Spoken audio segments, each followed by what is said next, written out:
एक कॉलेज में, और इस कॉलेज में पर्टिकुलर हम चेक करने आए हुए हैं पीएच मीटर और पीएच स्ट्रिप, जो आप चेक करते हो कि किसी भी सैंपल का एसिड है वो या फिर बेस है। तो अगर आपको ये पता लगाना है कोई भी अननोन सैंपल है वो एसिड है या बेस है, उसकी कुछ कंडीशन है और उसके कुछ तरीके हैं। तो एक सिंपल तरीका जो आप जानते होंगे, ये क्या है, ये पीएच स्ट्रिप है और इस पे पर्टिकुलर कलर दिया हुआ है, 2 4 6 7 8, जो भी कलर आएगा जब हम डिप करते हैं, जो भी कलर आएगा उस कलर को हम देखेंगे कि क्या कलर है और उससे हम सैंपल का पता लगा सकते हैं। तो this is the traditional culture जो हम पहले पता लगा रहे थे कि कौन से डिप करा सॉल्यूशन एसिड है या बेस है, बट ये एकदम 100% एक्यूरेसी नहीं देता। तो 100% एक्यूरेसी से हमारे पास पीएच मीटर है, पीएच इंस्ट्रूमेंट है, जो कि पर्टिकुलर हम कॉलेज में आके लैब में देख पा रहे हैं। तो शायद वॉइस क्लियर ना आ रही हो आपको, लेकिन आप नियर अबाउट आप समझ सकते हैं। ठीक है स्टूडेंट, तो अब देखो ये क्या है, ये सबसे पहले हमारे पास 3 सैंपल रखे हुए हैं और जो कि मुझे भी नहीं पता ये सैंपल एसिड है, बेस है या फिर न्यूट्रल है। अगर एसिड होंगे तो उनका पीएच कितना होगा, 7 से कम। अगर बेस होंगे तो पीएच कितना होगा, 7 से ज्यादा।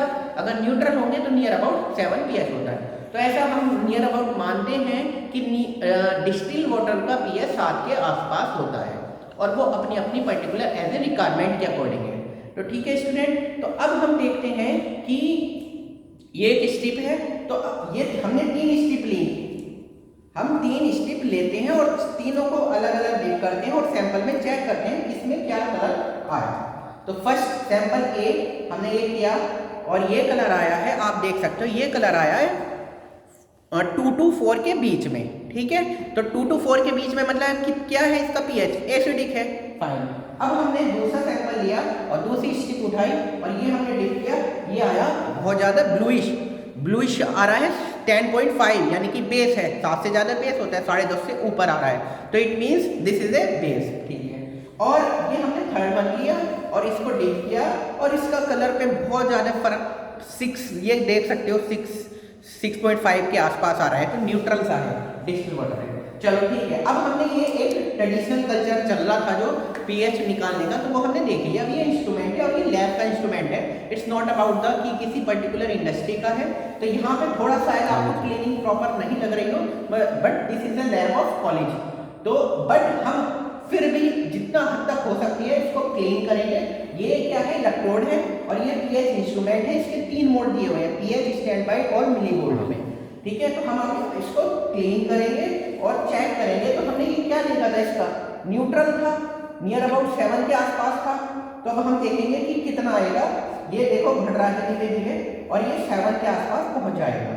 तो हम मेजरमेंट इसकी देख सकते हैं कि ये बढ़ रहा है और शायद ये भी है, जैसे हम अगर लेबोरेटरी में जो रिसर्च होती है उनके जो पीएच इंस्ट्रूमेंट होते हैं वो बहुत ज़्यादा क्वालिटी के होते हैं, ये कॉलेज इंस्ट्रूमेंट है। तो देखो बहुत मेजरमेंट कर रहा है और नियर अबाउट 7 के आसपास आके ये रुक जाएगा।